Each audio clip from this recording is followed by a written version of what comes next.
morning, Pilipinas, mga ka-UHE! Welcome sa episode 2 sa UHE Kahimsog Tukion Tani Wedeso. Usa ka programa hatod kaninyo sa Department of Health, Central Visayas Center for Health Development. Matanaw usab kini sa atong Facebook page o sa kauban ng mga partner agencies sa Philippine Information Agency 7 o DYMR Radio Pilipinas Cebu. Sa niaging episode, daghang taog na hisgutan kabahin sa Universal Healthcare or Republic Act 11223. Lakip niini ang kabag-uhang features kung kinsay maka-avail, ang mga tumong o pamaagi o kung kinsa ang mga naningkamot na maimplementar kini. Karong adlaw, padayon natong tukion ug dugang ang dala na benepisyo ubos sa UHE o katin-awan sa PhilHealth registration. Ako ang inyong ka-UHE Vicky o kauban nato karon ang Regional Assistant Director, Dr. Sofia Mangkao sa DOH Central Visayas Center for Health Development. Maayong adlaw, ARD. Maayong adlaw kanimo, Vicky, ug sa atong mga tigpaminaw ug dagtanaw sa atong webisode. Dako gyud ang akong pasalamat sa paghatag kanako og higayon nga makatukita karon bahin sa Universal Healthcare ug sa mga benepisyo niini para sa atong mga Juan o Juana sa Central Visayas.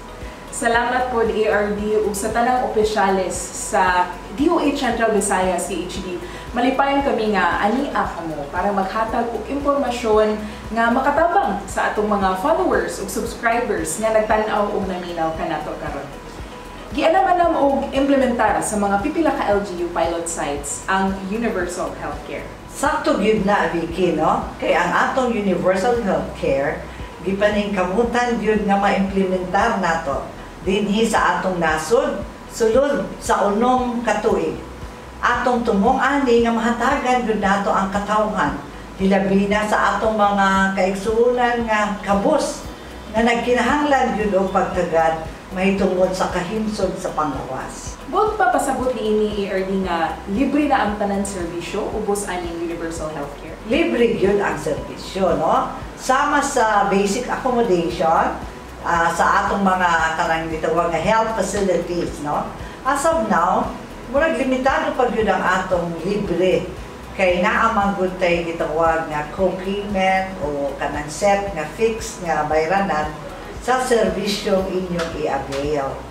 Apan ang maayong balita ani sa Universal Healthcare, kini nagmando na tanang Pilipino mahimong automatic nga miyembro sa PhilHealth.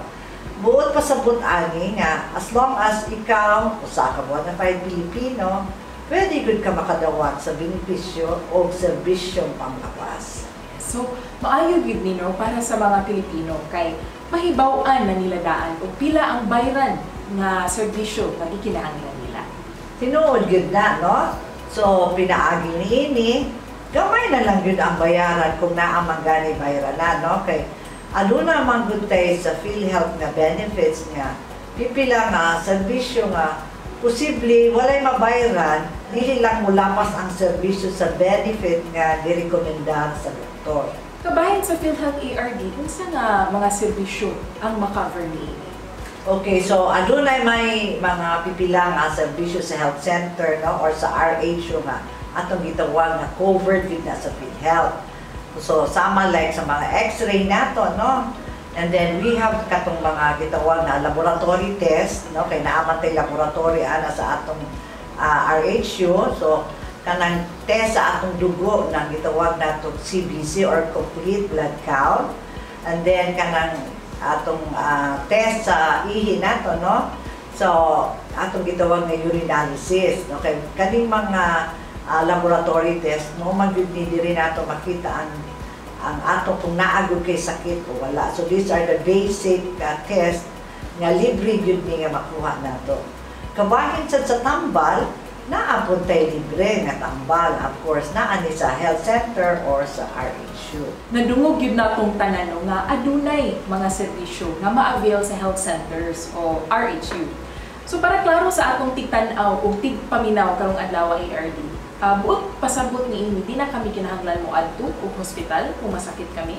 Of course depende na, no, magdepende gyud na gihapon kung kini unsay makita sa doktor.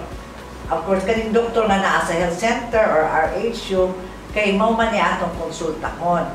Kung kinahanglan gid nila nga ipa-hospital ka, then ipahatod gid ka sa kaning atong pasyente adto sa hospital. Maayo gyud na mahibaw-an sa katawhan ug unsa ang benepisyo nga ilang makuha sa bag-ong balaod sa universal healthcare. Kay natin-awan na tabahin sa benepisyo, kung saan man kini pag-avail nga mga serbisyo nga gi-cover sa PhilHealth. That's really a good question, Vicky. Of course, para maka-avail ta sa mga pipila nga serbisyo sa PhilHealth, giawhag nako nga kitang tanan no magparehistro sa PhilHealth.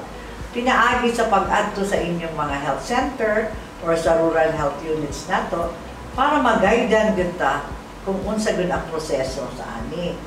Ang pagparehistro nato sa PhilHealth dito sa atong RHU nagpasabot nga kita eligible ta nga maka-avail sa mga basic services sama sa katong akong giingon nga mga x-ray, mga laboratory test, no, like katong sa CBC, complete blood count, and urinalysis. Kay libre man gyud ni, kay covered na ni sa PhilHealth. Daghang salamat kaayo ARD Dr. Sofia Mancao sa paggahin og oras para tukyuon unsa ang benepisyo sa universal healthcare kanatong tanan. Dakong tabang ang benepisyo sa universal healthcare sa kada human ug huwana. Hinaot nga pahimuslan nato ang mga benepisyo niini para siguradong healthy kitang tanan. Ang sunod natong paghisgutan kay ang HEPM. Unsa kaani? Kana atong mahibaw-an sa episode 3. Sa pagkakaron, pag-amping kanunay, stay healthy para sa healthy Pilipinas. Bawat buhay, mahalaga.